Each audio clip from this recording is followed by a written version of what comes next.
Welcome to True Drew Podcast, your source for all things Nancy Drew. I'm your host, Avery, and on this podcast, we'll discuss everything from the Nancy Drew books, to computer games, to movie adaptations, and TV shows. Nothing is off the table. So if you're a True Drew, you'll definitely want to tune in for this podcast.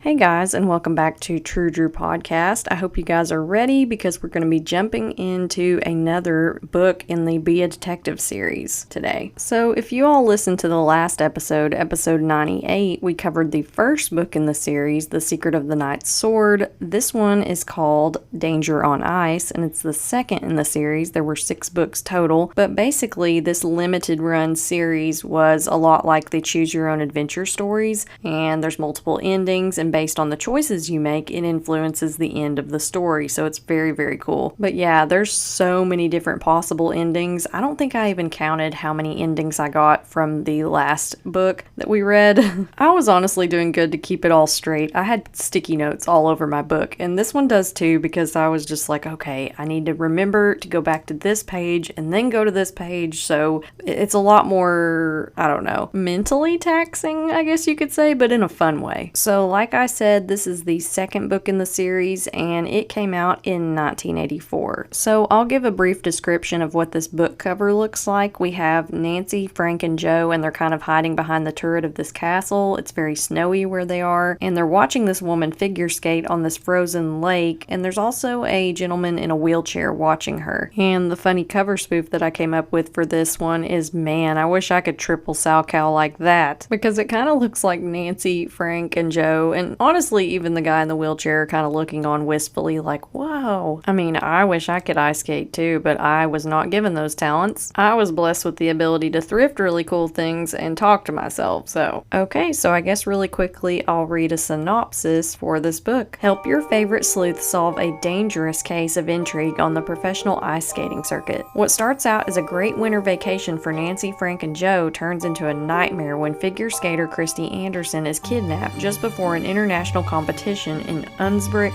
Austria. Who is behind the abduction, and what is the reason for it? It's up to you to assist Nancy and the Hardys with the investigation.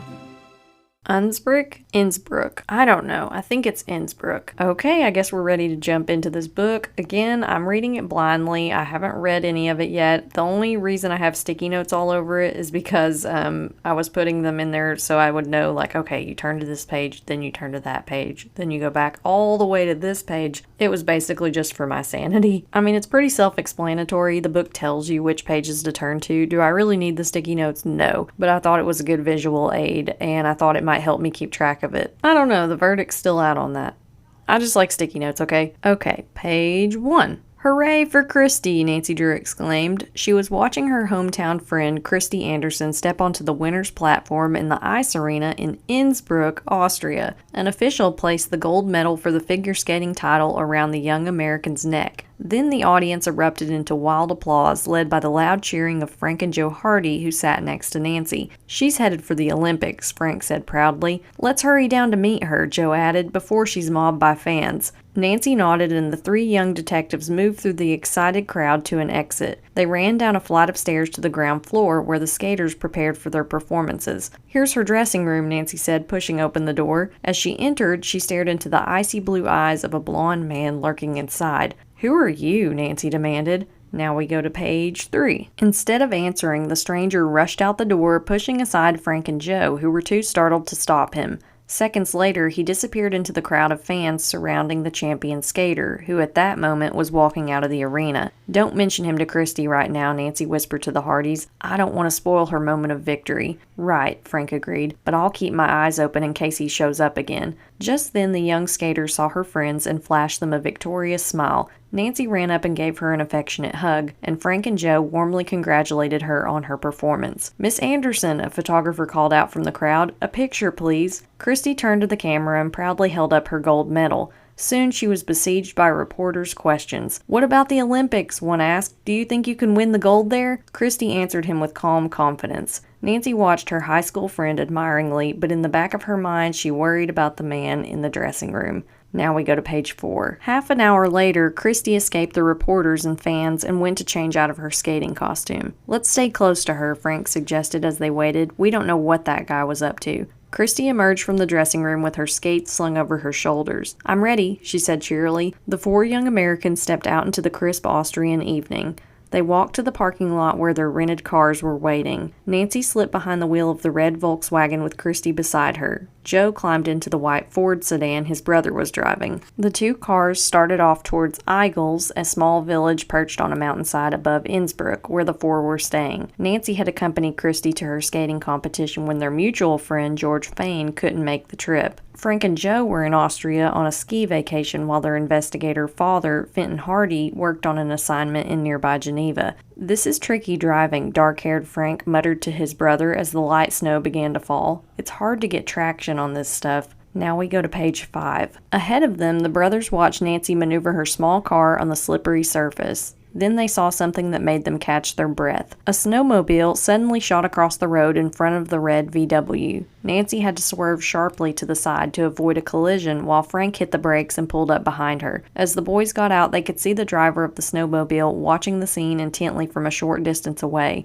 But Joe noted that his snowmobile was yellow with black stripes along its side. A moment later, the stranger started up his motor and shot off across the snow. Knowing it was impossible to pursue him, Joe and Frank immediately checked on Nancy and Kristy. The 2 girls were unhurt, but Kristy was beginning to show the emotional strain of the day. "She needs some rest," Nancy said softly. "Let's get to Eigels." The young sleuths guided their cars onto the road and drove to their hotel without further incident. A short time later, Kristy fell into an exhausted sleep in the room she shared with Nancy. Now we turn to page 6. The next morning, the 2 girls walked into the lodge's lobby with ice skates slung over their shoulders. "I can't wait to get on the ice again," Kristy exclaimed. "My leg muscles need to be loosened up." She and Nancy headed for a small skating pond near the hotel, but as they walked toward the door, a clerk rushed up behind them. "Miss Drew," he called out, "there's a telephone call for you. The man on the line said it's urgent." Nancy turned to her friend. "Kristy, please wait for me. I don't think you should be alone after what happened last night." The young skater nodded impatiently as the Titian-haired detective followed the clerk into the manager's office. "I'm afraid your caller had to hang up," the man behind the desk told her. "He said he'd ring again in a few minutes."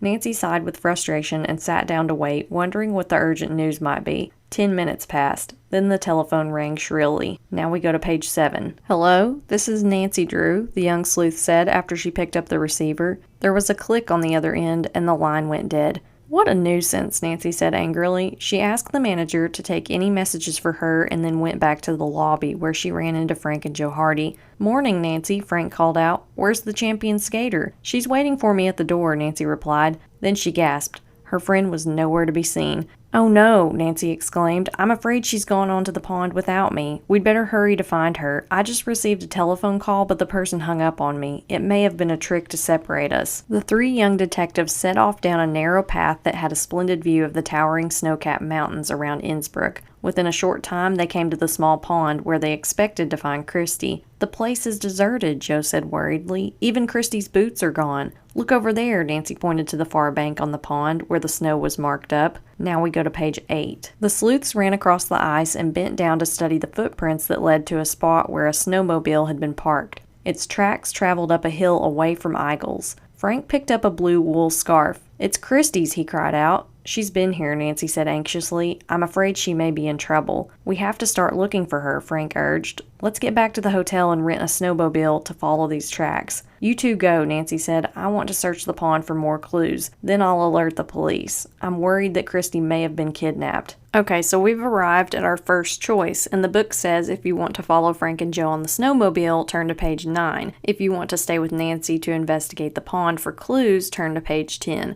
I think Nancy's got the right idea with this one. Let's look around the pond and see if we can find any clues. As the Hardys rushed off to rent a snowmobile, Nancy studied the prints in the snow. From the narrow blade marks she saw, she deduced that Kristy had changed into her skates. The young sleuth walked onto the ice. Cut into its glistening surface was a perfect figure 8. As Nancy's eyes swept across the figure, she discerned some crude scratches in one of its loops. She stooped down to study the marks. On closer examination, she saw that they were actually 3 letters. L-E-R, Nancy read aloud. Kristy must have scratched that out with the tip of her skate blade. She was trying to tell us something before she was taken away. I wonder what it means. She had that much time to carve 3 letters while she was being kidnapped? That kind of reminds me of that scene in Monty Python where they're like, what does that say on that cave wall? And they're like, ah. And they're like, yeah, that guy carved that while he was dying. Seems a little bit unbelievable, but let's continue. After a quick investigation of other parts of the pond, the blonde sleuth hurried back to the lodge. She went directly to the manager's office to use the telephone. Connect me with the police in Innsbruck, please, she told the operator. When the local authorities came on the line, she informed them of the circumstances surrounding Kristy's disappearance. The police chief assured her they would do everything possible to assist in finding the skater. And now we turn to page 13. Next, Nancy dialed the number of Kristy's coach, Eric Schreiber, who was staying at a hotel in Innsbruck. Hello, Eric, she said. This is Nancy Drew. Please come to Eigels at once. Kristy may have been kidnapped. What? He cried. Nancy explained the events of the morning to the worried coach, then hung up and turned to the manager.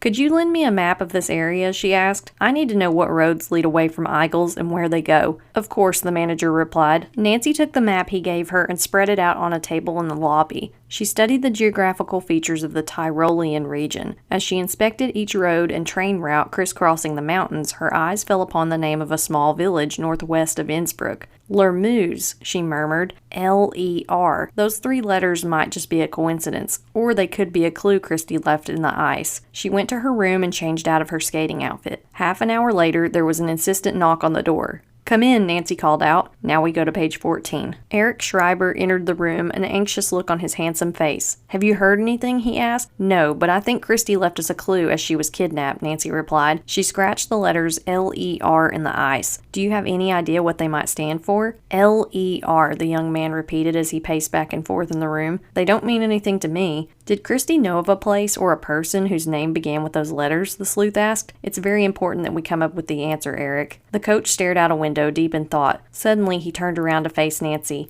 Leroux, he answered. Kristy knows a French skater named Jacques Leroux. He became quite emotionally involved with her, as a matter of fact. The relationship was all one-sided, though. Kristy told me that Leroux was a little unbalanced. She tried to avoid seeing him, even though he followed her around at skating competitions. Does he have blue eyes and blonde hair? Nancy asked excitedly, remembering the man in Kristy's dressing room. Why, yes, but that's not so unusual around here, Eric replied. Now we go to page 17. A moment later, Frank and Joe Hardy walked into the room with downcast expressions on their faces. Nancy quickly introduced the brothers to Eric Schreiber. We lost the trail of the snowmobile, Frank announced in a frustrated voice. The tracks we were following merged into a busy road. It was impossible to sort them out at that point. Well, there's still hope, Nancy spoke up. Kristy left us a clue. She described the letters the skater had scratched in the ice. But what does it mean? Joe asked. I don't know for sure, the titian-haired sleuth replied, but I'm working on 2 possibilities. She walked over to the map of Austria, which she had spread open on the desk. First, there is a village named Lermeuse not far from Innsbruck, she said, pointing it out to the Hardys. Second, Eric recalls the name of Jacques Leroux. He's a French skater who has been following Kristy around. Sounds good, Nancy, Joe said with admiration. Let's get started then, the young sleuth suggested. So we have another choice. The book says if we want to follow the detectives as they investigate Lermeuse, the city, we turn to page 18. If we want to follow their investigation of Jacques Leroux, we turn to page 24. I say we investigate Jacques. We must find out whether Jacques Leroux has been in Innsbruck, Nancy said. I'll telephone the police. They can do a quick canvass of all the hotels and pensiones in the area. I know one of the French skating coaches, Eric volunteered. He may have seen Leroux at the competition last night. The Hardys followed Nancy and the coach downstairs to the manager's office to make their calls. The authorities promised to investigate the registers of all the lodging places in and around Innsbruck. Eric's French acquaintance confirmed their suspicions that Jacques Leroux had been in the audience at the ice arena the previous evening. If it was Leroux who kidnapped Kristy, Nancy mused, he may take her to a hiding place nearby, or perhaps he will try to leave the country with her. Remember that he has emotional problems, Eric added. He may be totally unpredictable. A short time later, a call for Nancy came from the police. After the young sleuth had finished speaking, she relayed the report to Frank, Joe, and Eric. Now we go to page 26. Jacques Leroux was staying at the Tyroler Pensione in Innsbruck until this morning. He registered his address as 182 Rue de Marchand, Paris. The clerk at the Pensione remembers that when Leroux checked out this morning, he was holding 2 rail tickets. One for himself, Joe speculated, and one for Kristy. But how could he take Kristy on a train? Frank questioned. Wouldn't she try to escape? He may have threatened her, Nancy answered. If he was the driver of that snowmobile we met on the road last night, he's capable of dangerous behavior. We'd better get to the railway station as soon as possible. Now we go to page 27. The three young detectives jumped into their rented sedan and quickly drove to the Innsbruck train station. They parked the car and ran inside. The rumbling of a departing train filled their ears as they rushed through the lobby to the platform area. "Where's that train going?" Frank asked a conductor in a blue uniform. "To Zurich, Switzerland," the man replied. "Did you happen to see a young man and woman, both blonde, board the train?" Nancy asked. "Why, yes, I did. I noticed the girl because she seemed terribly nervous. They had tickets to Gare de l'Est in Paris. You see, there's a connecting train from Zurich. We have to catch that train," Frank muttered. "It's a bit late now, brother," Joe said. "An express will be coming through in half an hour," the official informed them. "It could get you to Zurich just in time to catch the connecting train before it departs for Paris." "That sounds pretty risky to me," Frank responded. "Maybe we should fly to Paris and be at the station when the train comes in." So the book says, if you think the detective should take the next express train, turn to page 31. If you think they should fly to Paris, turn to page 41. I say they take the express train. 30 minutes later, the young detectives boarded the express train to Zurich, Switzerland. Nancy and Joe slipped into two adjoining seats, and Frank sat down across from them. The train pulled out of the station exactly on schedule, beginning its 4-hour journey. The sleuths tried to relax and enjoy the stunning mountain scenery outside their window, but all three were preoccupied by thoughts about their young friend. "Kristy has a level head on her shoulders," Joe said reassuringly to the others. "She won't try anything foolish. Let's just make sure we don't waste any time when we arrive in Zurich," Frank said as he studied the train schedule. "We have to run to platform 16 as fast as possible if we want to catch their Paris-bound train." The detectives spent the rest of the trip carefully planning their strategy to rescue Kristy from the dangerous Jacques Leroux. Now we turn to page 32. When the train wheels screeched to a stop at the station in Zurich, Nancy, Frank, and Joe leapt onto the platform. Joe immediately asked a rail worker for the fastest route to platform 16. Then the sleuths took off towards the Paris-bound train. They came up to it just as an attendant was slamming shut the doors of each car. They jumped into the last one with barely seconds to spare. Before they could catch their breath, the express began to pull out of the station. "We made it," Joe gasped. "Let's just hope that Kristy is on this train," Nancy added anxiously. "Somewhere." The young detectives began to carry out the plan they had agreed on during the trip from Innsbruck. They walked down the aisle, carefully inspecting the people in each seat. As they came to the end, Frank pulled open the sliding door that opened to a short passageway between the last car and the next one. "Hey, this is exciting," Joe said as he listened to the loud rumbling of the wheels on the track. "It'll get more exciting when we find Leroux," Frank added, stepping into the adjoining car. Now we turn to page 58. Nancy checked out the seats on the left side of the aisle while Joe inspected the passengers on the right. Frank followed a short distance behind in case Leroux tried to make an escape, but they traveled through the second and third cars without discovering Kristy and her abductor. As they stepped through the sliding door into the fourth carriage, they noted that it was made of individual compartments, all located on the right side of the train. "They might be in here," Frank whispered. "It's a better hiding place for Leroux." The sleuths peered through the glass windows into each set of seats, searching for their friend. Halfway through the car, Nancy glanced into the next compartment and caught her breath. She was staring into the surprised eyes of Kristy Anderson. Now we go to page 59. Silently, Nancy lifted her finger to her lips. Kristy softened her tense expression and dropped her gaze to the floor. The tison-haired detective indicated to the Hardy brothers behind her that she had found Kristy. Frank and Joe furtively walked past the window to glance at the seat opposite the skater. They met the icy blue stare of Jacques Leroux. "Now!" Frank exclaimed to Joe. The brothers slid open the doors and lunged for the Frenchman. Meanwhile, Nancy reached an arm inside and pulled Kristy into the aisle. Leroux struggled against the Hardys, but soon they had him pinned against the seat. "You two find a conductor," Joe said to the girls. "We'll make sure this guy doesn't get away." Nancy and Kristy hurried into the next car, where they explained to a conductor everything that had happened. Now we go to page 76. When they returned to the compartment with the conductor, the Hardys had securely bound Leroux's hands behind his back. "We have a prisoner to drop off at the next police station," Joe said to the rail official as he tilted his head toward Leroux. "The charge is kidnapping." The Frenchman stared at Kristy and muttered, "You'll be sorry you betrayed me again." Nancy put her arm around her friend's shoulder and led her away from Leroux into an empty compartment. "It's all over now," she said soothingly. "You'll be safe from him in the future." "Thanks, Nancy," the young skater said appreciatively. "I'm so glad you came to Innsbruck with me. Otherwise—" She stopped and shuddered. "Come on, champ, cheer up," the sleuth said with a smile on her face. "You're headed for the Olympics now." The end. Okay, so I'm going to go back to a junction where we had one of the choices and make a different choice. Instead of taking the express train, I'm going to say that the Hardy Boys and Nancy should fly to Paris and turn to page 41. After carefully studying a rail schedule, the sleuths decided it was too chancy to try to catch the train Kristy and LaRue were on. Let's notify the police about our lead, Nancy suggested, and then go to the airport. We'll catch the first plane out with a connection to Paris. After calling the authorities, she joined Frank and Joe in their car as they drove to the airport. On the way, Joe checked the train schedule he had brought along for the arrival time of the Paris train. Kristy and LaRue will get to the Gare de l'Est at 9:30 tonight, he said. That gives us plenty of time to stake out the station. As soon as they parked their sedan, the young detectives rushed to the departure area of the airport. Frank inquired about flights at the information desk and learned that they could land in Paris at 7 o'clock. Now we go to page 42. 3 hours later, Nancy, Frank, and Joe were gazing at the snow-covered peaks of the Austrian and Swiss Alps. They admired the magnificent scenery, but their thoughts were still on Kristy. She's down there somewhere, Nancy murmured, with that crazy Jacques Leroux.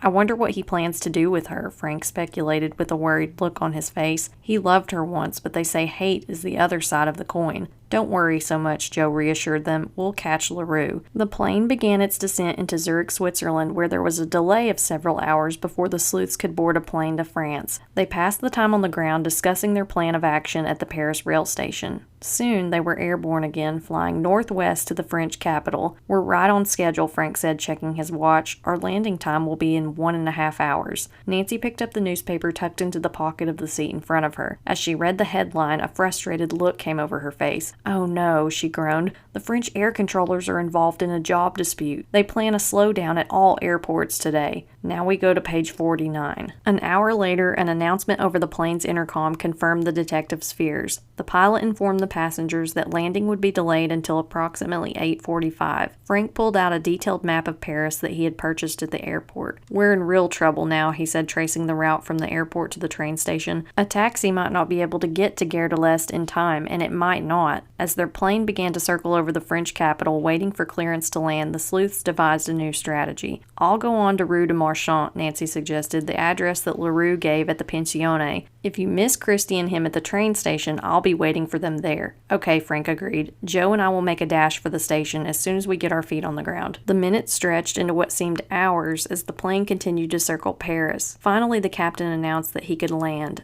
As the jet taxied to its stop, Frank and Joe anxiously waited for the seatbelt sign to go off. As soon as it did, they jumped into action. It's getting close, Joe said nervously as he moved for the door. I hope we make it. Okay, so here we can either follow Frank and Joe by turning to page 53, or we can follow Nancy by turning to page 56. I say we follow Nancy. Okay, so I just turned to page 56 and I found someone's old bookmark in here. That's so cool. So, anyways, Nancy hurried into the Paris airport. After going through customs, she stopped to buy a map of Paris. She located Rue de Marchand in the city's 11th arrondissement, which she knew was the students' quarter of the capital. Then she went outside to hail a taxi. Half an hour later, Nancy stepped onto the pavement in front of Rue de Marchand. She glanced up at the old apartment house in which Leroux lived. Then she walked quickly to the corner where she had seen a drugstore from the window of her taxi. She purchased a large felt hat. After that, she went to a public telephone and dialed the Paris police. Speaking French, she carefully explained to the authorities who she was and why she had come to Paris. The police listened to her story and promised their help. Now we go to page 94. By 9:55, Nancy was back on the street in front of Leroux's apartment house, her plan ready to go into action. A short time later, she spied a taxi driving slowly up the well-lit street. It stopped in front of number 182, and Jacques Leroux climbed from the back seat, pulling Kristy out after him. Then she walked calmly toward her. "Excusez-moi," Nancy said. The young skater stared at the stranger, whose face was shaded by a large hat. Then recognition dawned on her. Leroux was busy paying the cab driver and didn't take notice of the disguised detective. Nancy opened her map of Paris, explaining that she was lost. Kristy moved closer to her friend, edging away from Leroux. As the young Frenchman turned away from the taxi toward Kristy, Nancy made her move. She grabbed the skater's arm and ran with her down the street. Meanwhile, a Paris gendarme jumped from a car parked nearby and rushed at Leroux. Now we go to page 95. Nancy turned around when she heard the young Frenchman's scream of rage. He had been safely captured by the strong gendarme who was now pushing him into the unmarked police car. "You're safe, Kristy," the young sleuth assured her friend as she pulled off her hat. "The authorities know all about LaRue. When Frank and Joe arrive, we'll go to the police station to make out a report." "Nancy, you're incredible," the blonde skater said shakily. "I was more scared than I've ever been in my whole life." "You're the one who is incredible, Kristy," the Titian-haired detective replied. "Not only did you skate a perfect figure 8, you left a perfect clue in it as well." The end. Okay, so there's another junction I'll go back to follow to see what happens if we go this way with the story. We'll follow Frank and Joe and turn to page 53 instead of following Nancy this time. Frank and Joe ran into the Paris airport and luckily passed through customs quickly. "Gare de l'Est," the elder Hardy shouted to a taxi driver outside the airport, "as quickly as possible." The driver nodded his head and the Hardys jumped into the back of his white Peugeot. The taxi shot off into the evening traffic, weaving its way to the rail station at the north end of Paris. Sometime later, Frank pointed excitedly to the large building they were approaching. "There it is, Joe. We've really got to move." He handed the driver several francs and then leapt from the car with his brother close behind. The Hardys rushed into the station, checked the large board that listed arrival platforms, and then headed for platform number 24. "It's 9:32, Frank," Joe said worriedly as they came up to the platform. Passengers were already filing through the gate into the crowded terminal. Kristy and her abductor were nowhere to be seen. Now we go to page 54. Just then, Frank caught sight of 2 blonde heads emerging from the train. "There they are," he whispered to his brother. "Get ready." They watched as LaRue guided Kristy toward the exit, holding her arm tightly. The young skater looked exhausted and frightened. Suddenly, she spotted her friends in the crowd. "Frank! Joe!" she called out desperately and tried to run toward them, but LaRue jerked her back and searched the crowd with his icy blue eyes. As his gaze fell upon the Hardys, a look of fear crossed his face. He pushed Kristy in front of him as they passed through the narrow gate. Then, when they were only a few yards from the Hardys, he shoved the skater roughly at the detectives. Kristy fell into Frank's arms, sobbing. LaRue sped away through the crowd, making a clever escape. "I'll get him," Joe yelled as he dashed off after the criminal. Now we go to page 89. Joe caught a glimpse of LaRue ahead of him, scrambling down a flight of stairs that led into the Paris Metro, the city's subway system. The blonde detective dodged through the crowds to the steps, taking 2 at a time. He was only 10 yards behind the Frenchman when LaRue reached a platform with a waiting train. As LaRue ran for it, its doors began to slide shut. He desperately grabbed the 2 sections, which were inches from meeting in the center, and tried to pry them open, but his efforts were in vain. The doors slammed together, the train rolled away from the platform, and Joe Hardy grabbed the abductor's 2 arms from behind. "This is the end of the line for you," the sleuth said as he led LaRue to the stairs. "The police will be very interested to hear the story Kristy has to tell." The end. Okay, so now we're going to an even earlier split in the story where it said we could turn to page 18 to go to the city of Lormeaux, or we could turn to page 24 to follow Jacques Leroux. This time we're going to investigate the city Lormeaux. Lormeaux, Leroux. That's confusing. Frank inspected the map of Austria more carefully. "The road we followed the snowmobile tracks to goes in the direction of Lormeaux," he said. "If we drive there, maybe we can find a lead to Kristy's whereabouts." "I'll stay here," Eric volunteered, "and keep in touch with the police." "Let's get going then," Joe said urgently. The 3 sleuths hurried from the room, taking the map along with them. They got into Nancy's red Volkswagen and drove to the small village of Lormeaux. During the journey, they discussed the clues they had to work on. "We have to watch for a yellow snowmobile with black stripes," Nancy said. "That close call we had on the road last night may have been a kidnap attempt. The driver could have been the man we saw in Kristy's dressing room," Frank added. Sometime later, the young detectives arrived at a tiny village nestled at the foot of a spectacular snow-covered mountain. A sign at its outskirts read Lormeaux. Now we go to page 21. "There's not much here," Frank observed as they passed a cluster of chalet-type houses. "Turn left," Nancy said from the back seat. "I see a sign for a restaurant." When Frank pulled into the restaurant's parking lot, a black Mercedes was backing out. Its driver, a man in dark sunglasses and a fur hat, accelerated quickly, spinning the car around dangerously. Frank swerved to the side of the road to avoid a collision. The Mercedes shot by, heading up a narrow mountain road. "A German," Joe observed, looking at the license plate. "I heard they drive fast there, but that was ridiculous." After parking the car, the companions walked into the restaurant, hoping to question someone about Kristy. A ruddy, complected, middle-aged man was sitting behind the cash register near the door. "Do you speak English?" Frank asked him. Now we go to page 22. "Of course," the Austrian answered quickly. "Many English and American tourists come to my cafe." "We're looking for a friend of ours," Frank continued, "a young American girl with blonde hair and blue eyes, very pretty." "There are many pretty American girls around here," the man replied, looking at Nancy, "but this is the first one I've seen today." "Have you noticed any strangers in the village lately acting suspiciously?" Nancy asked, amused by his compliment. "The American who just left the cafe came to Lermoux only yesterday," the Austrian said. "He doesn't seem like the type who enjoys winter sports." "Do you mean the man in the black Mercedes?" Frank questioned. "We thought he was German." No, he is definitely American," the restaurant manager insisted. "He rented a chalet up the hill." "Thank you for the information," Nancy said politely as the three sleuths left the cafe. Outside, Frank excitedly hurried for the car. "I want to go after that Mercedes," he said. "Hold on," Joe called out. "Look over there." Frank and Nancy glanced in the direction he was pointing. They saw a yellow snowmobile with black stripes zooming up another mountain road. "So we can either pursue the black Mercedes by going to page 61, or we can follow the snowmobile by turning to page 80. Let's follow the snowmobile." "That might be the same guy we encountered last night," Nancy speculated. "We'd better follow him." The three sleuths jumped into Nancy's Volkswagen and with Frank at the wheel took off after the snowmobile. He cautiously maneuvered to stay within the tracks cut into the snow by other cars. Ahead of them, the snowmobile seemed to skim over the ground effortlessly. "I can't go any faster," the boy said with frustration. "Otherwise, we'll end up in a snowbank." "Don't worry about it," Nancy assured him. "Our yellow and black fugitive is easy to see against all this white snow. As long as we can keep him in sight, we'll catch up sometime." The road they were on zigzagged up one of the smaller mountains that rose above Lermoux. Nancy and Joe kept their eyes on the snowmobile as it sped across the winding path directly above them. Suddenly, from the back seat, Nancy yelled to Frank, "Speed up! A snowslide is coming."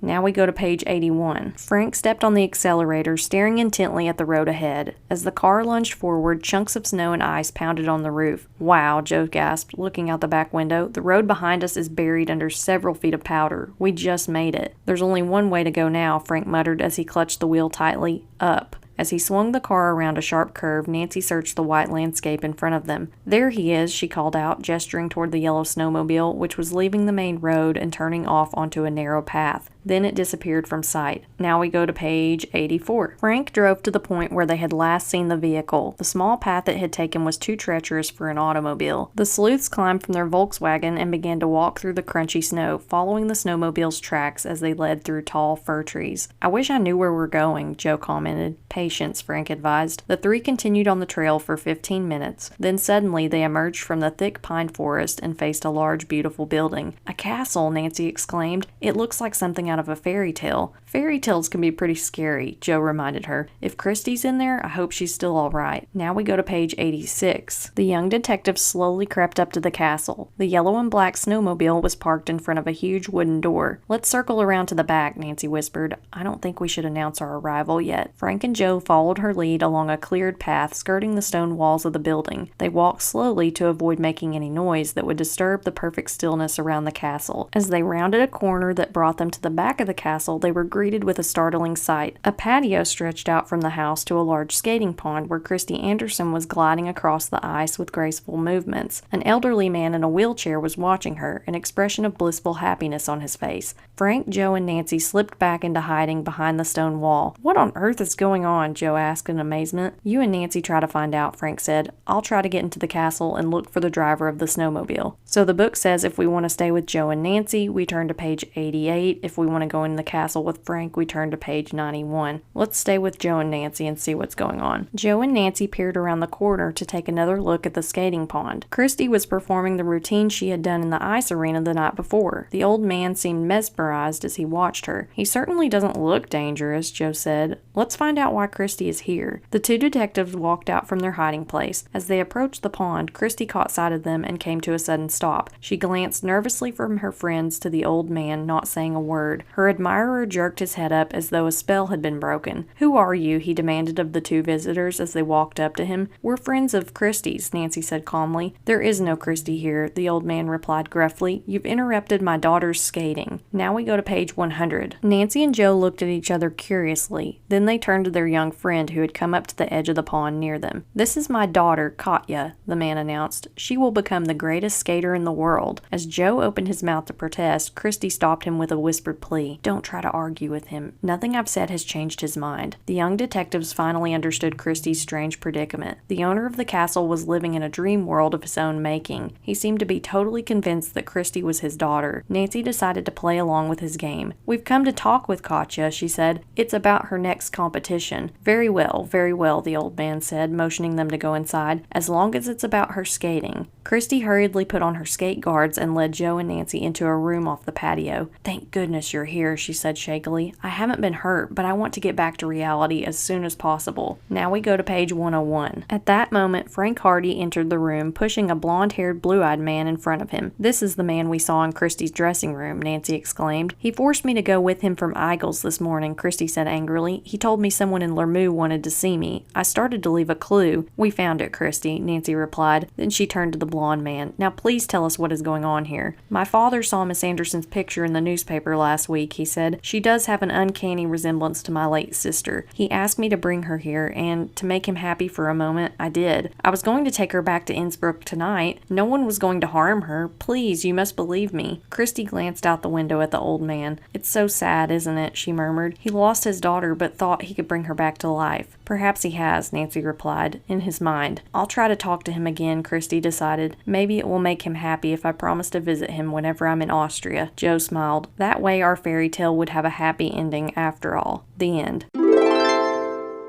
Okay, so now I'm going to go back to where we could stay with Joe and Nancy, or we could go inside the castle with Frank, and this time I'm going to follow Frank and turn to page 91. After he left Joe and Nancy, Frank crept along the castle wall, looking for an entrance. He came to a small door and opened it stealthily. Once inside, he moved past the kitchen where he heard two people talking. He peered around the doorway and noticed an elderly man and woman dressed in servants' uniforms. Cautiously, he slipped past them and started up the staircase at the end of the hallway. He had almost reached the top of the steps when he saw a blond man walking into a room off the hallway. Silently, Frank moved to the door that the man had left open. The stranger stood in front of a large window facing the skating pond. "Trouble," he muttered to himself. "Those two look like trouble." Frank realized that Nancy and Joe must have walked into view. He decided to act quickly. "Stay where you are," he ordered sternly. The blond man whirled around to stare at Frank with icy blue eyes. Now we go to page 92. "It's you again," Frank said calmly. "I remember meeting you in Kristy's dressing room last night. How did you follow us here?" the abductor demanded. "I'll ask the questions," Frank replied angrily. "What's going on?" "The old Count has lost touch with reality," the blond man explained. "He paid me to bring the skater here after he saw her picture in the newspaper. She's the spitting image of his dead daughter, who was also a good skater. Nobody was going to hurt Miss Anderson. All I had to do was collect my money and then take her back to Innsbruck. The Count would have thought he had his daughter back for a little while at least." "It's not quite that simple," Frank said. "You can be charged with abducting Kristy against her will. You'd better start cooperating with us if you don't want to spend a lot of time in jail." A look of fear flashed over the man's face, and he nodded in agreement. The young detective went to the window and saw Joe and Nancy walking into the castle with Kristy. "You were playing a dangerous game," he said to the abductor. "Thank goodness it's all over without Kristy's being hurt." The end. Okay, we're back to an earlier point in the story. We had the option to chase after the black Mercedes or chase after the snowmobile. This time we're going to go after the black Mercedes and turn to page 61. "The snowmobile can turn off the road any minute," Frank said. "Let's drive after the Mercedes. I watched it go up the hill to the west." They hopped in their Volkswagen and the older Hardy started the engine. A moment later, they took off up the winding mountain road that had markers pointing to a ski lift station. The young detectives passed several vacation chalets on the way, but saw no sign of the black Mercedes. "If we've lost him, we're back to square one," Nancy said with frustration. Soon the sleuths came to the ski station, where a lift carried passengers to the top of the mountain. "Let's stop here," Frank suggested. "Maybe someone has seen the driver of the Mercedes and knows where he's staying." "Good idea," Nancy agreed. "I also want to check in with Eric to see if the police have uncovered any clues." They parked their car near a building where ski equipment could be rented, then jumped out and hurried over to a small hut close to the lift. Now we go to page 64. While Frank and Joe went to question the young Austrians working at the lift, Nancy ran to a phone booth and called the hotel. "Hello, Eric. Is that you?" she said when she got the coach on the line. "Is there any news of Kristy?" A look of alarm passed over her face as she listened to Schreiber's report. When he was finished, she hung up the phone and rushed to Frank and Joe. "Eric found a ransom note in my room in the lodge," she told them anxiously. "He doesn't know how it got there, but the kidnappers are demanding $100,000 for Kristy's release." "What are the details?" Joe demanded immediately. "They want the money in small denominations, unmarked bills," Nancy answered. "Eric is supposed to drop it off in a canvas bag at midnight." "Where?" Frank asked urgently. "That's the problem," the tissue-haired sleuth answered. "They won't notify him about the drop-off place until 11 o'clock. Now we go to page 65. "We have to find Kristy before then," Joe exclaimed. "One guy who works here thinks he knows that chalet the Mercedes driver rented. It's a quarter of a mile up the hill." "Let's check it out," Nancy replied. As the three detectives went to the loading area, Frank glanced at the lift transporting people up the mountain. "Hey, look at the fourth chair from the bottom," he called out. Nancy and Joe followed his gaze to the single passenger perched on the slatted seat. It was a man wearing a fur hat and sunglasses. On his feet were a pair of cross-country skis.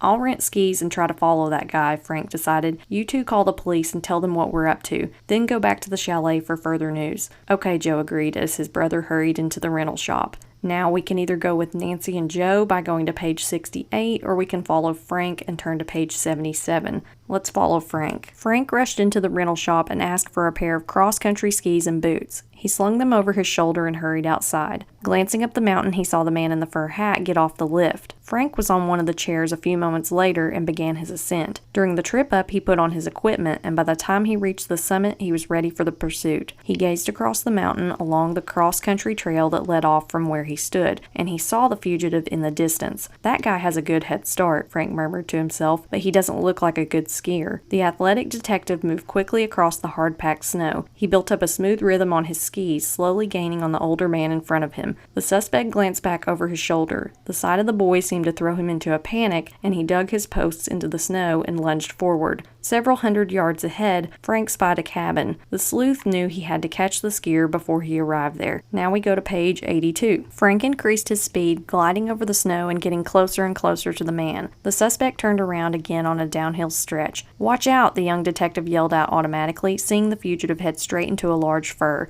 But his warning came too late. The man crashed into the tree, then crumpled down onto the snow at its base. When Frank reached the man, he bent down to examine him. The fugitive had been knocked unconscious, but was still breathing. "First, I'll see if Kristy's in that cabin," Frank said to himself. "Then I'll come back to play the Good Samaritan." Quickly, he skied toward the cabin. As he drew nearer, he saw a disturbing sight. A yellow snowmobile with black stripes was parked along the far side of the building. So, if we think Frank should go inside the cabin right away, we turn to page 87. If we think he should devise a strategy to get the kidnapper outside, we turn to page 96. I say we go to page 87. Grimly, Frank unstrapped his skis and walked up to the small cabin. He rapped on the door 3 times. Several tense minutes passed, and he wondered what was going on inside. He started to turn away to investigate the rear of the dwelling when suddenly the door swung open and a man lunged at him, pushing him into the snow. Frank caught a glimpse of his assailant's icy blue eyes as the man jumped on him and reached for his throat. A wave of anger surged through the boy and gave him extra strength. He thrust the man away with a strong kick and jumped to his feet. A tough fight ensued between the equally matched opponents. They traded punches and wrestled on the icy ground. Finally, Frank landed a blow that knocked his assailant out. The sleuth rushed through the door. In the cabin, tied to a chair, was Kristy Anderson.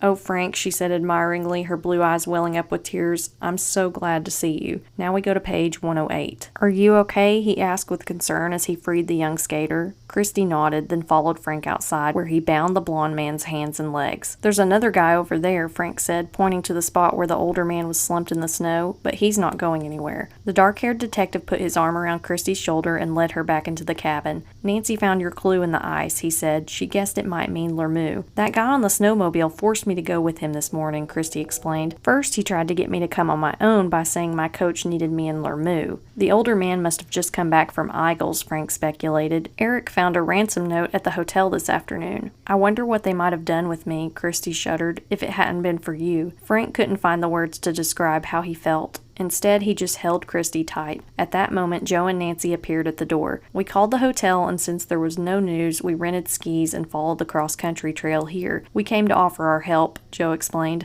Nancy grinned. "He doesn't need any. Looks as if your brother has things well under control." The end.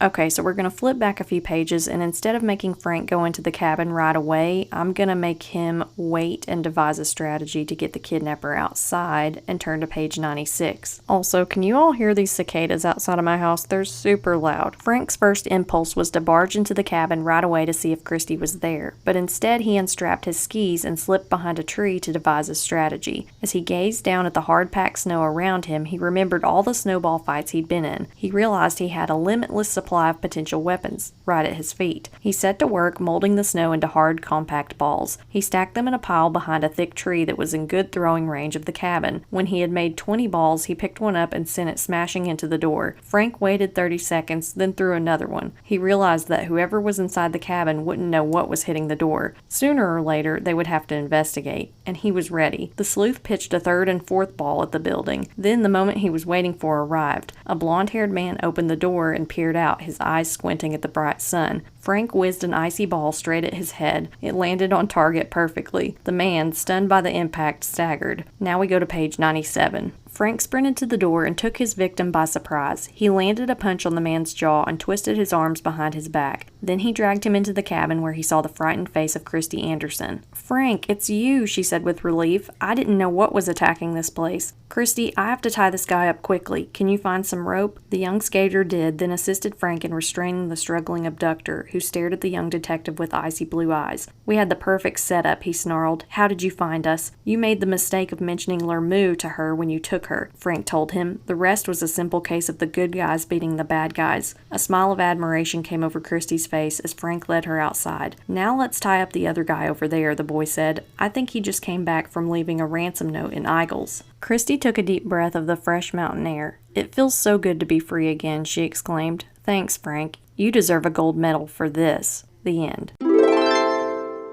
Okay, so I flipped back to one of our earlier choices when Nancy, Frank, and Joe were chasing the Mercedes driver, and we were able to either go with Nancy and Joe or go with Frank. This time we're going to go with Nancy and Joe and turn to page 68. A short while later, Nancy slid behind the wheel of the Volkswagen with Joe beside her. The two drove away from the ski station along the mountain road. A quarter of a mile later, they spotted a small chalet tucked inside a stand of fir trees. "Look, there's the Mercedes we saw down in Lermu," Joe pointed out. "Maybe that man on the lift wasn't the driver," Nancy said. "We'd better check this place out." She pulled off the road a short distance from the house. The two left the car and approached the chalet from the side, concealing themselves in the trees. As they circled around to the back, they heard a snowmobile approaching. It came around the far side of the building and stopped at a rear door. "This is it," Joe whispered to Nancy as they stared at the yellow snowmobile with black stripes along its sides. The driver pulled off his dark bubble helmet as he walked toward the door. The sleuths caught a glimpse of his blonde head before he disappeared inside. "I wish Frank were here," Joe said.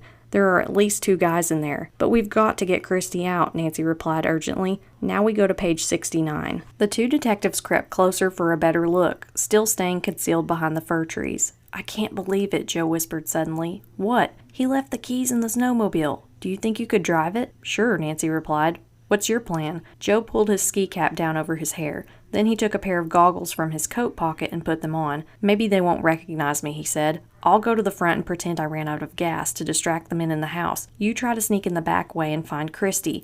If you two can get out of the house, get on the snowmobile and take off." "Okay," Nancy agreed, "but let's be careful." She waited while Joe crept through the trees to the road. A few minutes later, she heard his knock on the front door of the house. Quickly, she dashed to the back door and pushed it open. Now we go to page 70. She found herself in a small kitchen with a stairway leading to the second floor. 2 men were talking in the front room. "Who's that kid out there?" one asked. "I don't know. Ignore him and maybe he'll go away," came the answer. Nancy heard Joe pound on the door again. Then she quietly slipped up the stairs to the next floor. A faint sound came from behind a closed door. Cautiously, Nancy pushed the door open. Then she gasped. She was staring into the frightened eyes of her friend. Kristy was lying on a bed, bound and gagged. Nancy rushed over to her, pulled a pocket knife out of her jacket, and cut the ropes. As she freed the skater's mouth, Kristy began to cry from relief. Quickly, Nancy motioned for her to be silent. The 2 girls crept to the door and went out into the hallway. They heard Joe Hardy's voice downstairs. "Listen, all I need is a little gas," he pleaded. "You can get it at the ski station, kid," a gruff voice answered. "Now get out of here."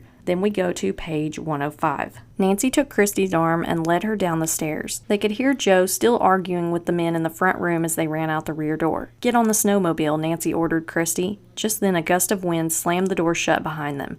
"What's going on?" one of the men yelled from inside. Nancy jumped on the snowmobile, turned the ignition key, then stepped hard on the accelerator. The vehicle shot across the snow as the two men rushed to the door. "Hold on tight, Kristy," the detective yelled, and steered the small vehicle around a stand of trees onto the road. Running toward them at full speed was Joe Hardy. He jumped on behind Kristy as Nancy slowed down. Then the three sped off to the ski station. "They're following us," Joe shouted after he saw the two men jump into the Mercedes. Now we go to page 106. Nancy kept the gas pedal down all the way until she saw the ski station on the left. She steered the snowmobile right up to the hut. When the three young Americans jumped off and ran for the door, the Mercedes shot by on the road. "They're trying to make a getaway," Joe exclaimed. "I'll call the police." Kristy almost collapsed on the steps as she and the tissue-haired detective went to the hut. "Was I glad to see you," she said in a trembling voice. "How did you find me?" "I saw your clue in the ice," Nancy explained. "The rest was just good luck." "That guy on the snowmobile took me away," the skater said. "He was foolish enough to mention Lermoos, but I never thought you'd find me from a three-letter clue. I had no time to finish the word." Joe came back from the phone booth. "The police are already after the kidnappers," he reported. "Those guys will get 100 years in jail rather than $100,000 in ransom money." "What?" Kristy said in amazement. "They asked for that much?" Nancy laughed and hugged her friend. "You're worth every cent of it," she said. The end.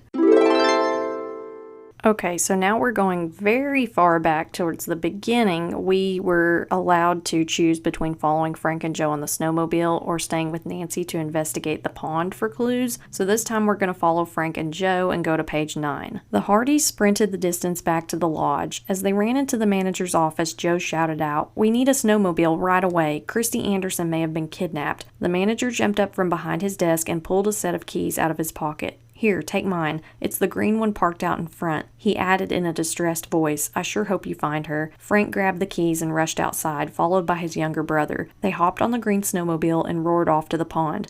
There they passed Nancy Drew, who was still looking for clues. "Good luck," she shouted as they roared by. Frank circled around the pond to where the tracks of the other snowmobile began. Then he guided the vehicle into the lines cut into the snow. "We've never trailed anybody like this before," Joe yelled out from behind. "It would be fun," Frank shouted back, "if Kristy wasn't in trouble." The two detectives rode over rolling snow-covered hills as they followed the tracks. Frank kept his eyes steadily on the path. Suddenly Joe hollered, "Hold it, I see something." Now we go to page 11. His brother braked to a stop. Joe ran several yards back, then stooped down and picked something up. It was a red skate guard with K. Anderson embossed on it. "It's Kristy's," he yelled as he ran back to the snowmobile. "Maybe she dropped it accidentally." Or, he added, perhaps she left it as a clue. "Keep your eyes peeled for anything else," Frank instructed after Joe had jumped on again. Then he stepped on the accelerator and shot forward. A short time later, the tracks ahead of them merged onto a heavily trafficked road. "It goes to the cable car," Joe said, and pointed to the aerial tramway that climbed up a nearby mountain. "Maybe Kristy's abductor took her up there." "You might be right," Frank answered, "but look at those tracks cutting off the road up ahead. They could have been made by the guy we're chasing." Okay, so we can either let the Hardy boys drive to the cable car, we can follow the set of tracks, or we can have the Hardy boys call the police. Let's have them drive to the cable car. "Let's try the cable car," Frank said after considering the situation. "We can ask the operators if they saw Kristy." He steered their snowmobile down the road to the aerial tramway. They left the vehicle in a parking place and walked to where passengers bought tickets for the ride up the mountain. "Excuse me," Frank said to the ticket seller. "We're looking for a friend of ours. She's 18 years old, has blonde hair and blue eyes. She might have been with a blonde, blue-eyed man. Do you remember seeing them in the last 15 minutes? The man shrugged. "Many girls have blonde hair and blue eyes. Maybe your friend was here, maybe not." "We'll buy 2 tickets, Frank said, giving up hope of getting information from the man. As they walked toward the tramway, Joe suddenly rushed ahead to pick something up from the snow. "Look at this," he exclaimed, holding up Kristy's other skate guard. "Now we know she went up there." Now we go to page 25. The Hardys walked into one of the large cable cars that transported sightseers and skiers up the hill. They peered intently out the window as they began their ascent, checking out the ski trails and other paths on the mountain. "There's the bobsled run that was built for the Innsbruck Olympics," Joe remarked, pointing out a window to the right. "I wonder what else is on top of this mountain," Frank mused. "It's a good thing we wore our heavy boots. We may be doing some climbing." The cable cars screeched to a stop at the station near the summit. The skiers piled out to the right where a trail zigzagged downward. To the left was a cafeteria and lookout point. Frank and Joe searched the restaurant for Kristy, but without luck. Then they went outside where several skiers were taking a break. "Where does this path lead to?" Frank asked them, pointing to a narrow trail that wound to the left. "A lot of people walk it in the summer," one skier answered. "It's pretty treacherous now, but it's the only trail to go on foot from here." "Let's take it," Joe said. Now we go to page 28. The young detective set out on the path, which followed a ridge in the mountain. Joe led the way, walking quickly over the hard-packed snow. Suddenly, he lost his foothold and began to slip. "Hey, be careful," Frank yelled, grabbing his brother's arm and pulling him back onto the path. "Looks like this is where most people stop," Joe observed, noticing that the footprints on the path were thinning out. "You're right," Frank added, "but somebody went on recently." He pointed to 2 fresh sets of prints, one large and one small, that continued along the ridge. "Those could be Kristy's," Joe said excitedly. "Come on." The brothers followed the trail along the slippery path for 15 minutes. Finally, they saw a small mountain hostel ahead of them. "I'll bet she's in there," the younger Hardy said, "but I wonder who's with her." Now we go to page 29. The sleuths crept up to the hostel, which huddled against a jagged cliff. "We don't have any cover," Frank warned. "If anyone's looking out a window, we'll be seen for sure." "Let's just play it by ear," Joe replied, walking up to the door. He rapped on the hard wood several times, and shortly a husky man in ski clothes opened the door. "What do you want?" he asked gruffly. The detectives peered over his shoulder into the room. They saw Kristy sitting by a fireplace with 2 other men. "Hey, grab those guys," one of them yelled as soon as he saw the Hardys. The husky man lunged for them. Still, Frank and Joe hesitated. They knew they should run, but if they did, Kristy would be all alone and in danger. So the book says we can make Frank and Joe stay with Kristy by turning to page 33, or they can try to escape by going to page 34. I say they stay with Kristy. Frank couldn't pull his eyes away from the girl's frightened face. He grabbed Joe's arm. "We have to see if she's okay," he whispered.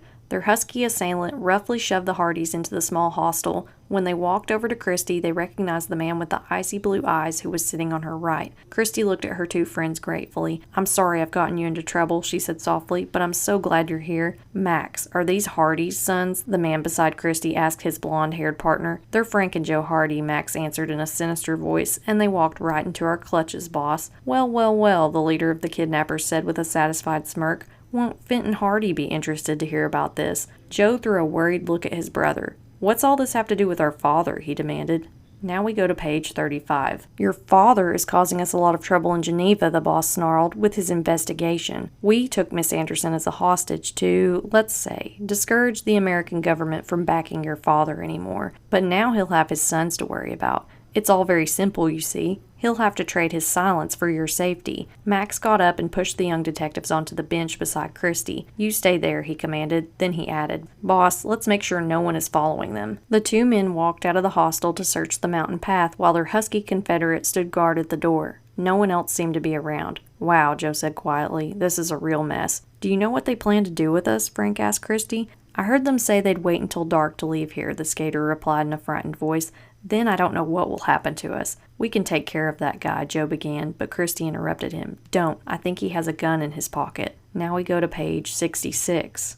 The 3 hostages huddled around the fire, trying to keep warm as the long hours of their captivity passed. The 3 kidnappers kept a close watch on the Hardys, preventing any chance of escape. As daylight faded from the sky, Joe realized he was starving. "Hey, aren't you going to feed us?" he demanded. "Not until we get out of here," Max answered roughly. "Where are you taking us?" Frank asked, more eager for information than food. "Somewhere your father will never find you," the leader replied with a smirk. Several hours later, the captors ordered Frank, Joe, and Kristy to get to their feet. The young hostages were shoved out the door and along the mountain path in the direction of the cable car station. "Where are we going?" Joe whispered. "Everything is pitch black up here." "I wish I knew," Frank said worriedly as he helped Kristy along the treacherous path. At last they reached the tramway stop. "Get in," Max ordered as he pointed to a waiting car. "We're going down." Now we go to page 67. The hostages and their 3 captors filed inside. The leader of the kidnappers looked at his watch. "Okay, give the signal," he said to his husky assistant. The man pulled a high-beam flashlight from his jacket and directed a series of signals down the hill. A minute later, they began their eerie descent down the dark mountain. Kristy moved near Frank. "I'm scared," she murmured. He took her hand and held it tightly as the car swayed on its cable in the cold air. "We're almost at the bottom," Joe said as he watched the dark shadow of the downhill station loom closer. Just then there was a wrenching screech and their car came to a sudden halt. Now we go to page 71. "What's the matter?" the leader shouted out. The 3 captors rushed to the side of the car with an open window. They yelled down to the operator in the station. Meanwhile, Joe had been eyeing a small door labeled emergency exit. Stealthily, he elbowed his brother and pointed to it. Frank immediately understood what Joe wanted to do. He shook his head firmly in disagreement. Even though they were not too far above ground at this point, he felt a jump was too dangerous. So the book says if you think the escape attempt is too dangerous, turn to page 44. If you think Joe should take the risk, risk, turn to page 78. I say we go to page 44. Just then the cable car started to move down the hill again. The kidnappers turned around to face their 3 captives, and Joe realized his escape plan was ruined. The car came to a sudden halt at the station, and Max roughly pushed the young Americans out onto the platform. Then he and the leader went to talk to the operator, leaving the husky man to guard the prisoners. He had his hand on his pocket on a bulging object, which he wanted the young people to believe was a gun, but Frank had observed him closely and felt the man was only bluffing. The young detective decided to take a chance. He whispered to Kristy and Joe, "Let's try to make a getaway. Kristy, you point up at the mountain and let out a scream. Joe, you grab Kristy and run off to the left. I'll make off to the right. That should confuse him." "Now?" Kristy asked as she stared at the husky man standing nearby. "Now," Frank said softly. Kristy turned and stared uphill. Then she let out a blood-curdling scream. The husky man looked up and searched the mountain. A second later, Joe, Kristy, and Frank fled in 2 different directions. So the book says we can follow Joe and Kristy by turning to page 45, or we can follow Frank by turning to page 48. Let's follow Joe and Kristy. Joe held Kristy's arm tightly and pulled her through the snow away from the cable car station. He headed toward the small cafe that served skiers during the day. He threw a quick backward glance over his shoulder and saw Max headed in their direction. "Come on, Kristy, we've got to get away," he whispered urgently. As the 2 reached the cafe, they ran around to its back. Suddenly, they stopped dead in their tracks. "Dad?" Joe said in amazement. "Am I glad to see you?" Fenton Hardy was crouched behind the building with 4 detectives from the Innsbruck police. "Nancy called me in Geneva to report that you were missing," he quickly explained. "I flew here early tonight. The police followed your trail to the cable car. We've been waiting for you to come down the mountain." Then the investigator asked worriedly, "Where's Frank?" "He ran off in the opposite direction," Joe said. "You'd better catch these crooks before they get away." Now we go to page 50. Mr. Hardy and the detectives rushed out from their hiding place and quickly apprehended Max, who ran right into them. Then they headed for the lift station where the leader of the kidnappers was standing with the cable car operator. The police caught the 2 men before they had a chance to escape. A moment later, Fenton Hardy ran into the darkness to find Frank. He discovered his older son wrestling the 3rd kidnapper to the ground and helped him bring the last criminal to the station, where the police handcuffed him with his accomplices. When the crooks had been taken away, Frank asked his father, "What were those guys up to, Dad?" "They said you were interfering with their plans." "They're hired terrorists," Fenton Hardy explained. "I was called in to investigate their activities at the United Nations headquarters in Geneva. They hope to create an international incident by planting a bomb in the offices there." "But why did they kidnap me?" Kristy asked. "They hoped to sidetrack my investigation by holding you for ransom. They knew the American government would be very concerned about your safety," Fenton Hardy told the young skater. Now we go to page 51. Just then, Nancy Drew arrived on the scene. "Kristy, are you all right?" she cried out. Her friend nodded with a grateful smile. "I wouldn't be if it hadn't been for all of you. How can I ever thank you?" "How about getting us tickets to the next Winter Olympics?" Joe suggested. "We'd like to see you win another gold medal." The end.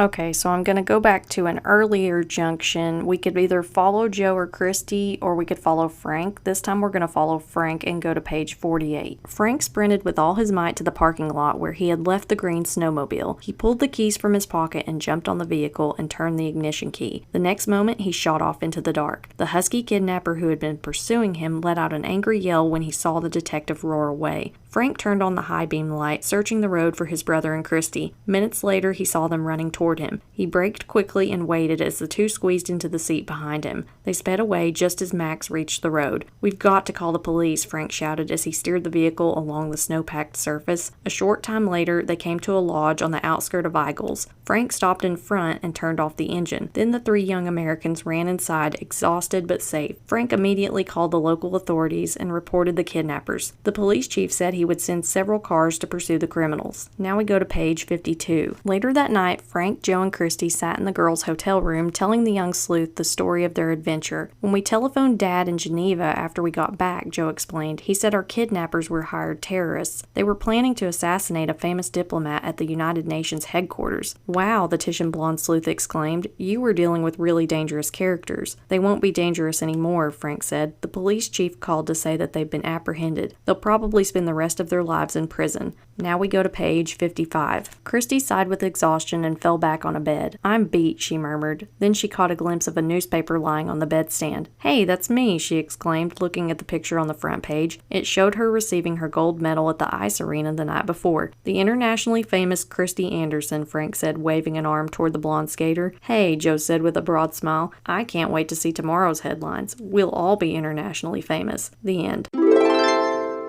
Okay, so I'm going to flip back to another branch in the story where we could either escape from the captors or we could make Joe take the risk and try to escape from the cable car. We're going to see what happens when he does that and go to page 78. But with a lightning fast move, Joe threw open the emergency exit door and swung his body out, holding on to the bottom of the car with both hands. Then he gritted his teeth and let go. The athletic young detective hit the snow with his knees bent and let himself roll, lessening the shock of the impact. Then he hurried out of sight under cover of the darkness. As fast as he could, he ran down the hill. Above him, the kidnappers angrily yelled orders to the men in the station.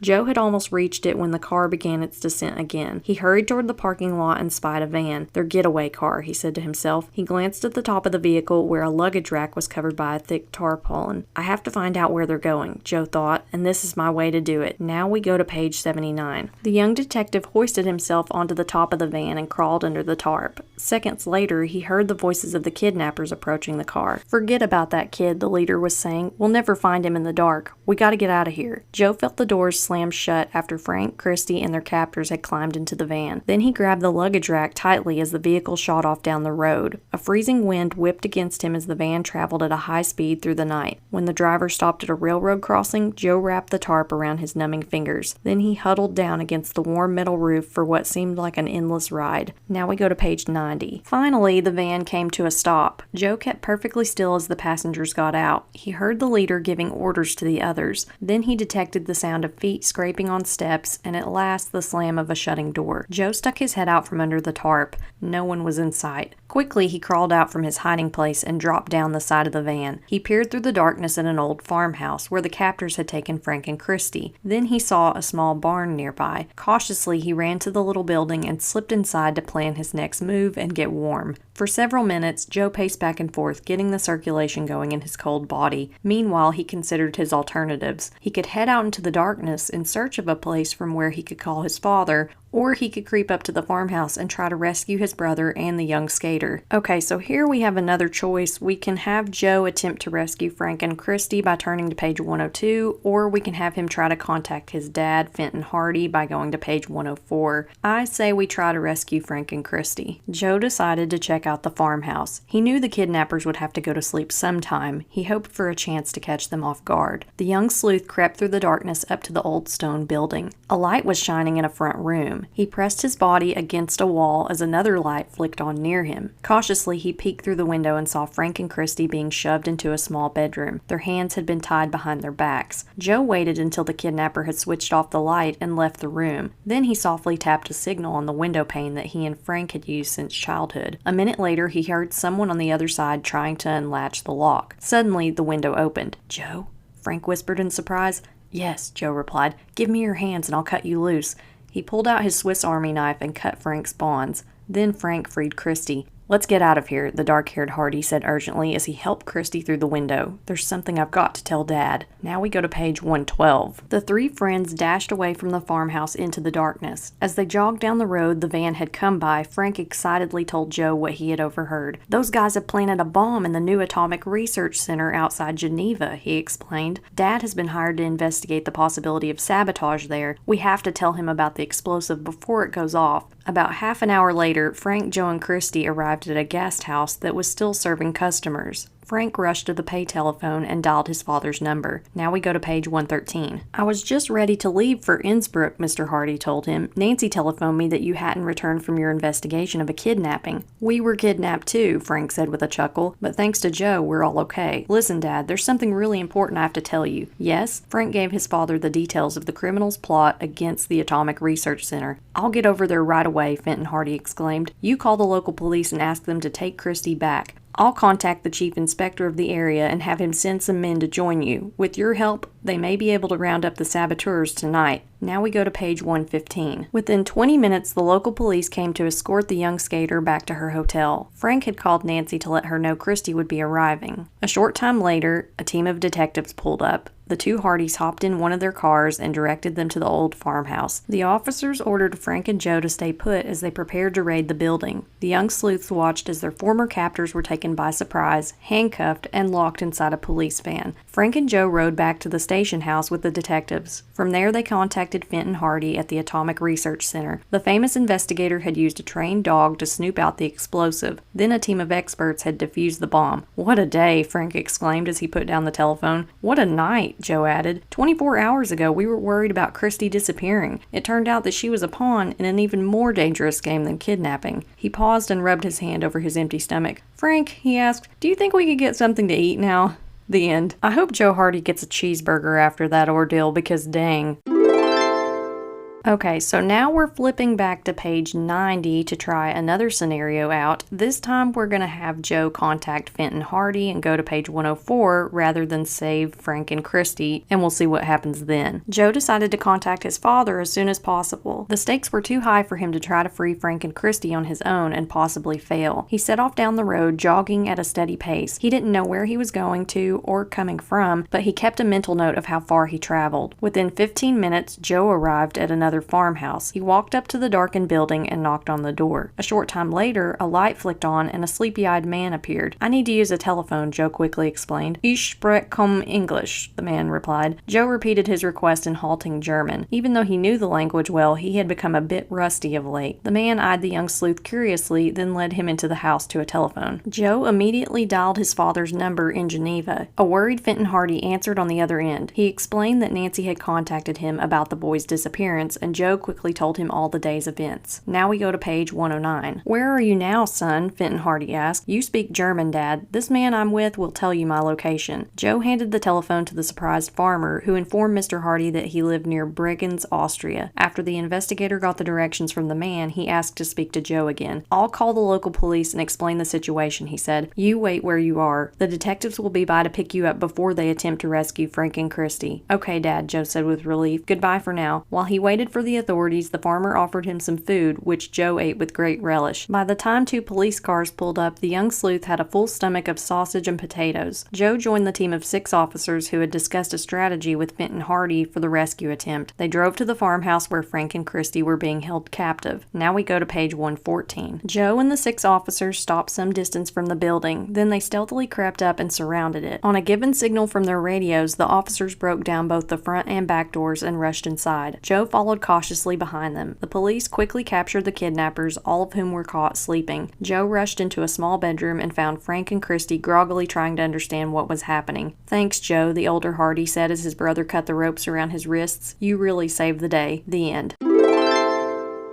Okay, so now we're going way back to the beginning to page 11, where there were 3 initial choices. We could follow Frank and Joe to the cable car, we could have them follow the set of snowmobile tracks, or we could have them call the police. Last time we had them follow the cable car, so this time I'm going to make them follow the snowmobile tracks and turn to page 15. Frank turned the steering wheel to the left, trailing the set of tracks that cut sharply down a steep hill. "Hey, there's another skate guard," Joe shouted. "Up ahead." Frank braked beside the red object in the snow and picked it up. It also had Kristy's name embossed on it. "Now we know we're on the right track," Joe said. "Let's go." Frank guided the snowmobile down the hill, which sloped into a frozen river. The trail they were following became invisible on the ice. "This looks dangerous," Joe cautioned. "We've got a lot of weight on this machine." "Kristy's abductor made it across," Frank said, pointing to a set of tracks on the bank across the river. Suddenly Joe gasped, "Frank, do you see what I see?" Now we go to page 16. Frank turned to look at a skater speeding toward them from behind a small island in the river. "It's Kristy," he exclaimed. The blonde girl came to a fast stop beside the sleuth, throwing out pieces of ice with the tips of her blades. "I escaped," she panted. "When we came to the river, he was afraid the ice would not be strong enough for us to cross. While he stopped to figure out what to do, I managed to get away from him onto the ice. He was afraid to follow me with the snowmobile, and he didn't stand a chance to catch me on foot because I still had my skates on." "Great," Frank said. "Now tell us what happened." "A blonde man with really eerie blue eyes grabbed me at the skating pond. He asked where my gold medal was. I wouldn't tell him that I had it around my neck under my sweater. But did he get it from you?" Joe asked. "Yes," Kristy answered. "After he took me away from the pond, he threatened me, so I gave it to him." "Why would anybody go to all that trouble for a skating medal?" Frank murmured. Unless what?" Kristy asked. "That's what we have to find out," the dark-haired sleuth answered. "But first, let's get you back to Eigels." Now we go to page 19. Nancy was waiting at the lodge when the trio arrived and the 4 friends talked about the events of the morning. "I want to find out more about that medal," Frank said thoughtfully. "I'm going down to call the officials of last night's competition. Anderson. They'll know where it came from. As he left the room, Nancy worked up a sketch of the man she had seen in Kristy's dressing room. Does this look like your abductor? She asked the skater when she was finished. That's him all right, the girl replied with a shudder. We'll drop this off at the main police station in Innsbruck, Nancy decided. They can send copies to the authorities throughout the country. You'll get your medal back, Kristy, Joe said reassuringly. That guy won't get away with this. At that moment, Frank burst into the room again. I found out who made the medal, he announced. He's an old man in Innsbruck who is one of Austria's best goldsmiths. Now we go to page 20. Let's all go to Innsbruck, Nancy suggested. Kristy, we'll drop you off at your coach's hotel where you'll be safe. I'll take my sketch to the police. And I want to check out that goldsmith's shop, Frank added eagerly. The four young Americans piled into the white sedan with Joe at the wheel. He first drove to the hotel where Kristy's coach, Eric Schreiber, was staying and delivered the skater safely into his care. Then Nancy made a quick stop at the central police station to drop off her sketch. Finally, they were on their way to Bauerstrasse, where the goldsmith had his shop. There it is, Frank said, and pointed to a second-floor window on the quiet side street. The name Hans Becker was spelled out in gold letters on the glass pane. Now we turn to page 38. The three sleuths walked from their car to a street-level entrance that opened to a flight of stairs. They climbed up to the next floor and knocked on the door, which had a frosted glass window. There was no answer. Frank tried the knob, but it wouldn't turn. I guess we're out of luck, he said, disappointed. At that moment, the detectives heard a loud groan in the shop. Frank unsuccessfully tried to open the door again. Then there were more sounds of a struggle on the other side. Break the glass, Nancy suggested. Somebody in there is in trouble. Frank shattered the window and reached through to push down the handle. Joe and Nancy entered the shop first. They spied a back room, rushed toward it, and flung open the door. At the far end of the room stood a blond man holding a knife over an older man. When the assailant saw the young detectives, he ran to an open window and scrambled out. Now we go to page 40. Come on, Frank, Joe called to his brother behind him. Let's go after him. The Hardys climbed through the window in pursuit of the attacker. Nancy looked at the white-faced older man who was trembling with fear. Mr. Becker? She asked. The man nodded weakly. What was that man doing here? The sleuth inquired. Now we can either stay with Nancy and go to page 43, or we can follow Frank and Joe and go to page 46. I say we stay with Nancy. He tried to kill me, Mr. Becker whispered, but perhaps I deserve to die. I've done something terrible. Nancy stared at the man curiously. Call the police, young lady, whoever you are, he went on. They're the only ones who can protect me now. Nancy followed the man's request, explaining to the chief what had happened. While they waited for the authorities to arrive, Mr. Becker went to his desk and gathered papers together. It's all over now, he muttered under his breath. It's all over. Mr. Becker, the sleuth asked cautiously, does this have something to do with the gold skating medal? The goldsmith looked at her in surprise. How did you know? He queried. I'm a friend of Kristy Anderson's, Nancy explained. Her medal was stolen, and I'm trying to get it back. She never should have won it in the first place, the man exclaimed. Everyone thought another skater would win. My contacts were certain the medal would go to their country. Your contacts? Nancy questioned. Now we go to page 62. My spy contacts, Mr. Becker said bitterly. Then he heard the sound of footsteps on the stairs and sighed. My last breath of freedom, he remarked despairingly. When the police chief entered the room, Mr. Becker sat down and spilled out his story. For years he had been paid as a spy to send information to NATO adversaries. His profession as a goldsmith served as an excellent cover for his clandestine activities. He often passed his secrets by hiding them in code on jewelry or other gold pieces. Do you mean to say that Kristy's medal held spy information? Nancy exclaimed. Yes, Mr. Becker answered, but it ended up going to the wrong country. One of my contacts had to get it back. Once he had stolen the medal, he decided to get me out of the way because he didn't trust me anymore and was afraid I'd talk. I'd be a dead man now if you hadn't walked in. The police chief took Mr. Becker firmly by the arm. We'll have to go to the station, sir, he declared. The captured spy stood up and turned to Nancy. Goodbye, young lady. I hope your friend gets her medal back. I'm sure she will, Nancy replied, her thoughts quickly turning to Frank and Joe. Now we go to page 93. After the police had left with Mr. Becker, Nancy took a taxi to the hotel where Kristy was staying with her coach. When the young skater saw her friend, she greeted her with exciting news. Frank and Joe got my medal back. I just spoke with them on the phone. They didn't explain the details, but they said they'd bring it to me later tonight. That's terrific, the sleuth replied with a broad smile. And wait till you hear the story I have to tell. The end. Okay, we are so close to seeing all the possible endings for this book. We're going back to page 40 now. We're going to follow Frank and Joe instead of staying with Nancy this time. So now we go to page 46. The assailant had climbed out of the window and jumped onto a truck that was parked right below it. When he heard the boys coming after him, he threw them a quick backward glance. "It's him!" Joe exclaimed. "It's Kristy's abductor." "We can't lose him now," Frank said grimly. "Come on, jump." Both boys landed on the truck. The blonde man had already vaulted over the side and to the ground and was running along the street. "I'll get the car," Frank yelled. "You follow him." The brothers split off in two directions. Joe sprinted after the assailant, keeping a steady watch on his green ski jacket. The man ran to the front of the shop and then down Bauer Strasse. Suddenly, he slipped from Joe's view into an alley. The boy hurried to the narrow street. Just as he reached it, he saw the assailant pull away in a brown van. "Come on, Frank, where are you?" Joe muttered nervously as the vehicle disappeared around a corner. Now we go to page 47. Just then, he heard the screech of brakes behind him. He turned around to see Frank in their white sedan. Joe jumped into the front seat and directed his brother into the alleyway after the van. They caught sight of it driving down a main street to the right. "I'll watch the traffic. You keep your eyes on the van," Frank suggested. Joe called out directions as they zigzagged through the city after the van. "He seems to be headed north," Joe guessed. The detectives continued to trail the man to the base of a steep mountain. "How's he going to get up there?" Frank wondered. "Look, there's a cog railway," his brother pointed out. "He stopped right next to it." Just then, Frank had to brake to a quick halt when a large tour bus pulled across the road in front of them and stopped to let off passengers. "Drat," he exclaimed. "I can't see a thing." Now we go to page 72. When the tour bus finally cleared the road, Frank pulled up beside the assailant's van, but the blonde man was nowhere in sight. Joe glanced up and saw the small funicular train beginning its journey up the mountain. "He's on it," the boy said with dismay as he spotted the man's green jacket in one of the cars. "All we can do, I guess, is wait for the next trip." The Hardys watched the small train climb the steep grade to a station halfway up the mountain. The blonde assailant got off with the other passengers, then hurried down a path out of sight. Meanwhile, the cog engine began its descent.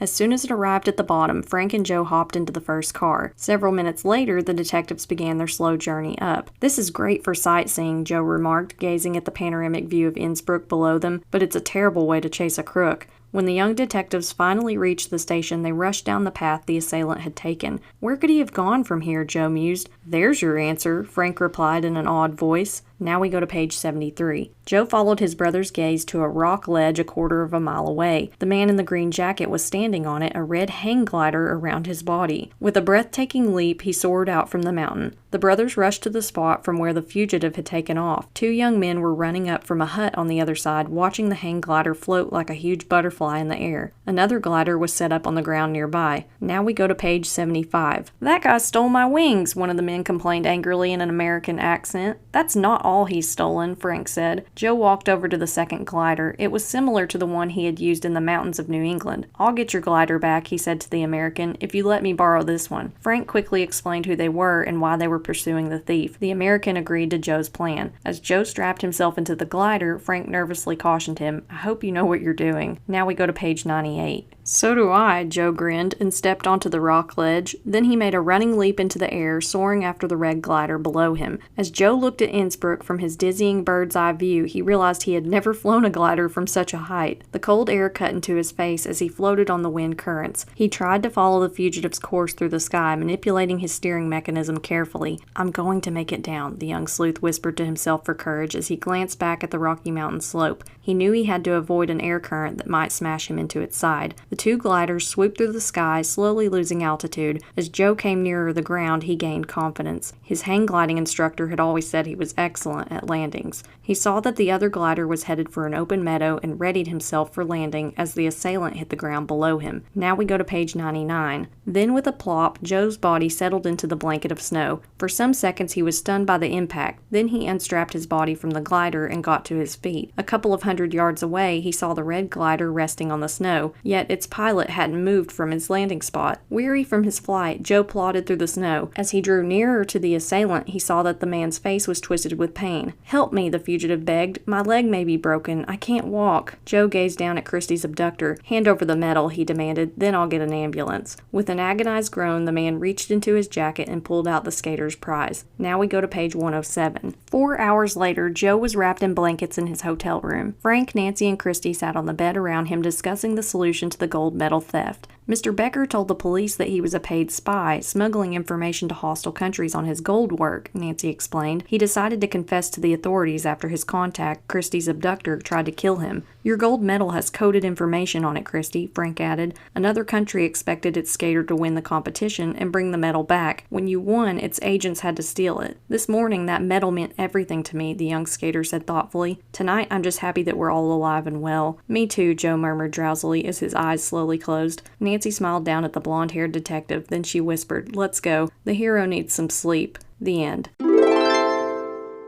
Okay, we're to the last official ending for this book. So we're going to go back to page 11, and this time we're going to have the Hardys call the police and turn to page 30. Since we're not sure, we'd better call the police, Frank decided. Let's get back to the hotel. The older Hardy revved the engine of the snowmobile and headed toward Eigels. When they arrived, he parked the small vehicle in front of the lodge and rushed into the manager's office.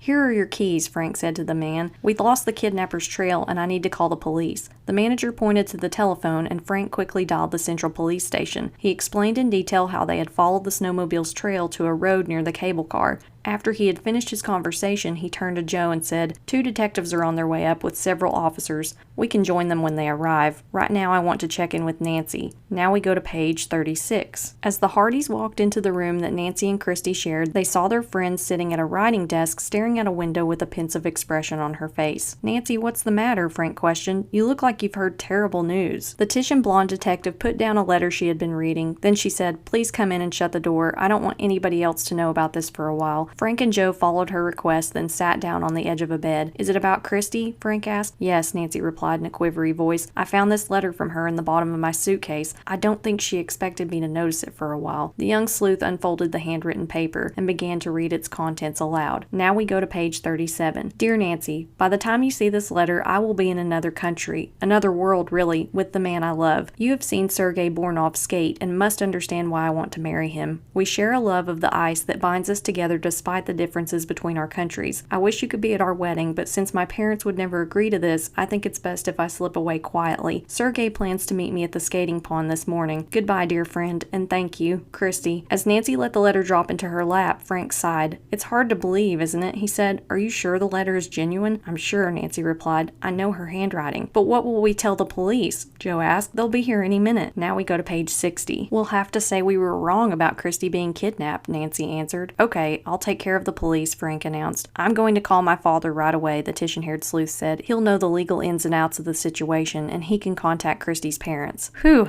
Joe said, still amazed by the news. "Kristy might be making a big mistake." "I'm worried about her too," Nancy replied, "but she's legally an adult, and she has the right to make her own decisions. I just hope she's happy," Frank remarked as he went out the door. Nancy wiped a tear from her cheek and added, "and stays happy." The end. Woohoo! And that is the final alternate ending to this second Be a Detective book in the series, Danger on Ice. I hope you guys enjoyed this episode. So if I had to pick a favorite ending, that last one was a bit of a surprise. I wasn't expecting that. Or I kind of liked the ending where Frank and Joe were chasing the guy on the train to Paris. They're all kind of blurring together in my head now. I don't know if you can tell, but my voice is shot. Contrary to popular belief, I don't normally talk this much. But that concludes today's episode. I hope you guys are ready for next week's episode. It's going to be the 100th episode of True Drew Podcast. I cannot believe that. And I really appreciate all the questions you guys have been sending me on Instagram. I decided for the 100th episode, I would do a fun Q&A. You guys can ask me anything about the Nancy Drew books, my Rabbit Reese, just whatever you want to ask. And so I'm really excited to do that episode. Thank you guys for being here. Thank you for listening to all these episodes, for always messaging me on Instagram. I love getting to talk about Nancy Drew and just anything you want to talk about over there. But I still can't believe, it's also almost the 2nd year anniversary of True Drew Podcast. That will be on October 17th. It's so cool that we've been able to read so many books together and have so many fun conversations, and it's been so fun getting to know you all, and I really want to say from the bottom of my heart, thank you so much. But I will see you guys next week for that episode, for the 100th episode, and I hope you guys have a great weekend. Until next time, thank you for listening to this episode of True Drew Podcast. Can't get enough of the podcast? Then check out my subscription series, True Drew Files, available on Apple and Spotify. For Nancy Drew books and merchandise, you can check out my website, www.truedrewpodcast.com. For business inquiries, you can contact me at truedrewpodcast@gmail.com, or you can connect with me on Instagram at True Drew Podcast.